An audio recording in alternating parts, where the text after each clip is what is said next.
Bien, estamos con Grecia Cáceres, escritora peruana que vive en Francia.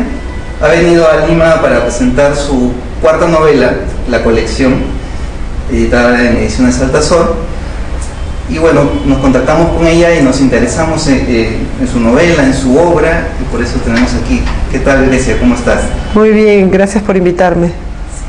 Quería empezar con esta suerte de exploración que hacemos en el blog con los escritores, empezando, por ejemplo, sobre tu acercamiento a la literatura. ¿Cómo fue este acercamiento? Bueno, es una historia muy antigua, ¿no?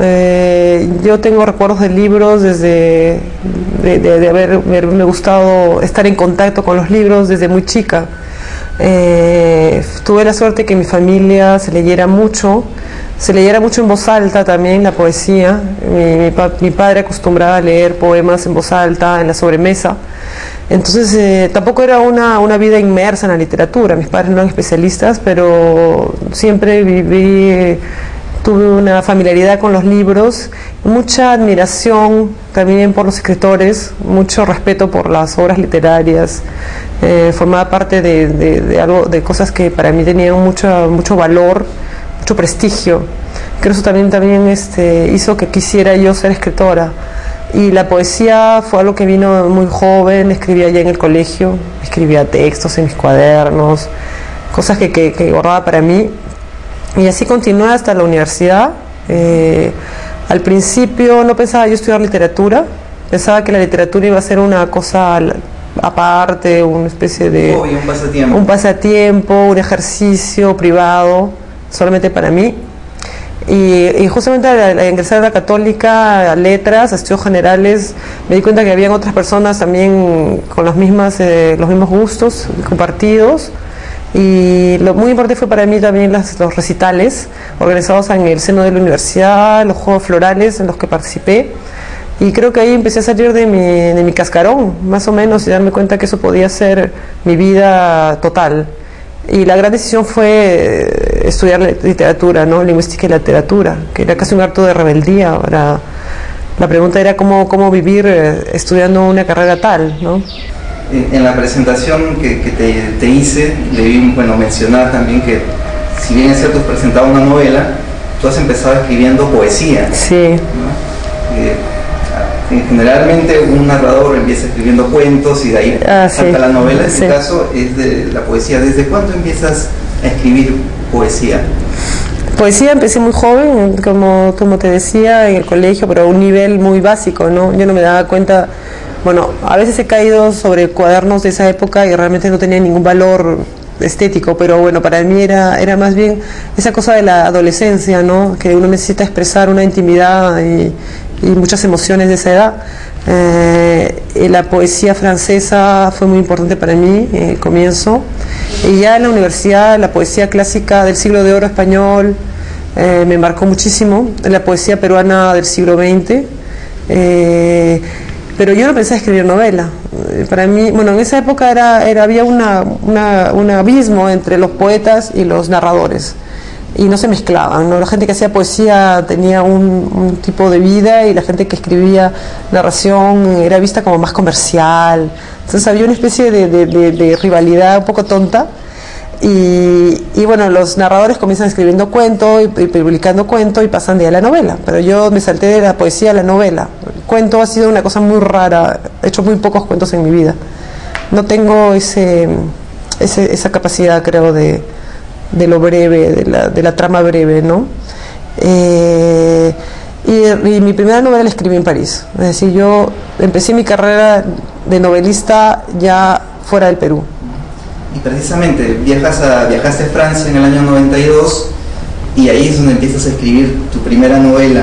Y al percatarme de esto, me daba cuenta, he tenido simplemente una experiencia fugaz fuera de París, que a veces la distancia hace, o estar en otro lugar, a reconocer de dónde vienes o a pensar en cosas del país de donde provienes, ¿no? Claro. Esa visión, esa distancia, supongo que te volcó a escribir y a empezar a hacer una novela. Claro, había dos tipos de distancia, digamos, el hecho de estar lejos del Perú a los 22, 23 años, después de haber vivido muchas cosas muy fuertes acá con la época del terrorismo. Yo me ido en el 92, que fue un año en que creo que sí tocamos fondo y justamente volvimos a salir a la superficie, ¿no? Y también el extrañamiento del idioma, o sea, el hecho de vivir en un país en que no se habla español. Eso para mí fue, creo que, una experiencia de extrañamiento que no me imaginaba, porque yo había vivido en el francés en el colegio, es un colegio francés muy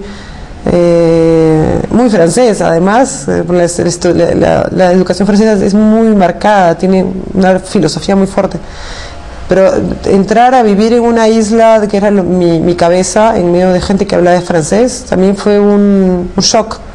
Y la distancia con el país, los afectos, la infancia, los paisajes de Lima, la humedad de Lima, el clima, los recuerdos. Entonces, la distancia sirve también como filtro. Vemos las cosas más...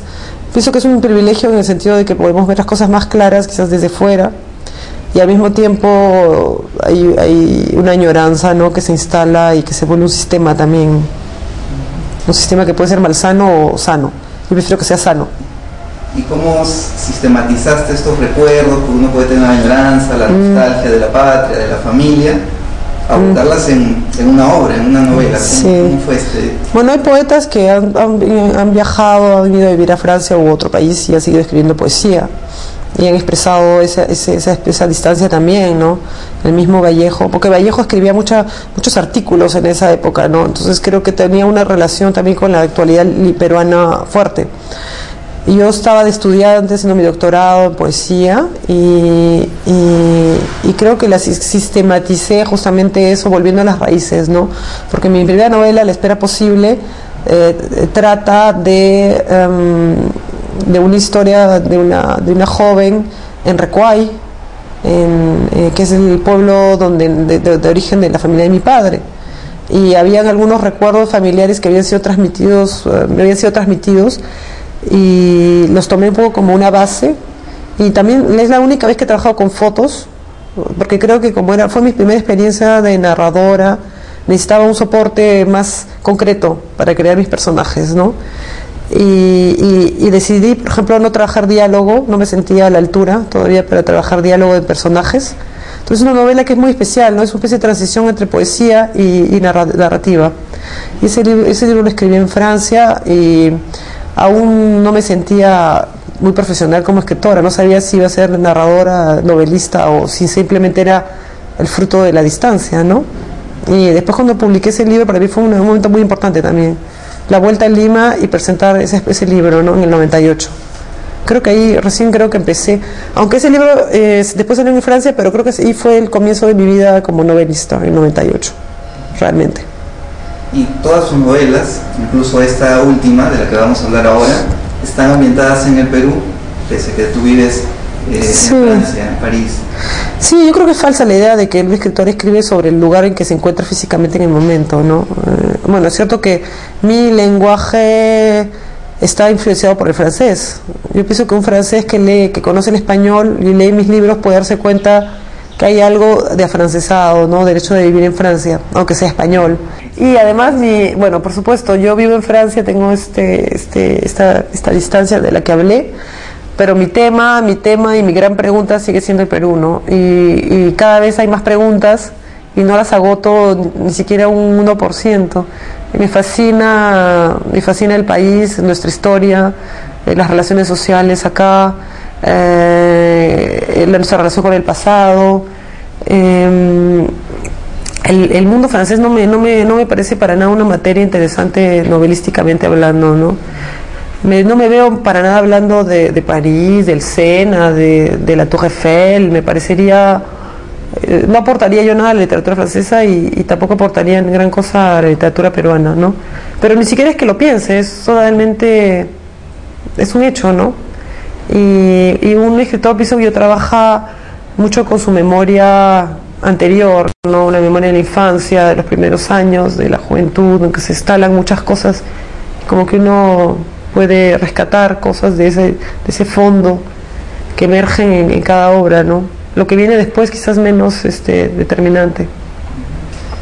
Y luego cuando empiezas a escribir, bueno, la segunda y la tercera novela, porque se habla incluso de una trilogía, ¿no es cierto?, de la vida violeta, del atardecer y la espera posible, ¿no?, que están ambientadas en distintos periodos del país, ¿no?, la vida violeta en el año 60, atardecer a finales de los 80 y la espera posible mucho más antes, ¿no?, 1912. ¿Empezaste ya a convencerte de que eras novelista o en realidad tu esencia en el lenguaje, que vamos a hablar ahora de la colección, tiene un vuelo poético, hace que en realidad sientas que eres una poeta que está escribiendo novela, narrativa? No sé, con el tiempo me he dado cuenta que esas diferencias son un poco también artificiales. Un escritor trabaja con el lenguaje, digamos, ¿no? Yo pienso que hay que poner eso siempre en primer plano, porque se pierde mucho uno en las tramas. Muchas veces se habla de la historia de la novela, del que el personaje hace esto y aquello, y con el tiempo nos damos cuenta que hay muy pocas tramas posibles, ¿no? Como decía Borges, hay 2 o 3 historias que repetimos todos. Entonces la diferencia es el estilo, el trabajo con el lenguaje, y eso me lo dio la poesía mucho a mí. O sea, el ritmo del texto es importantísimo, es lo que da el vuelo, lo que da el pie a la imaginación. Entonces yo ya no quisiera tanto hacer esta diferencia entre poesía y narrativa. Lo que yo escribo de poesía es muchísimo menos, mucho más confidencial, porque la publicación de poesía es mucho menos comercial.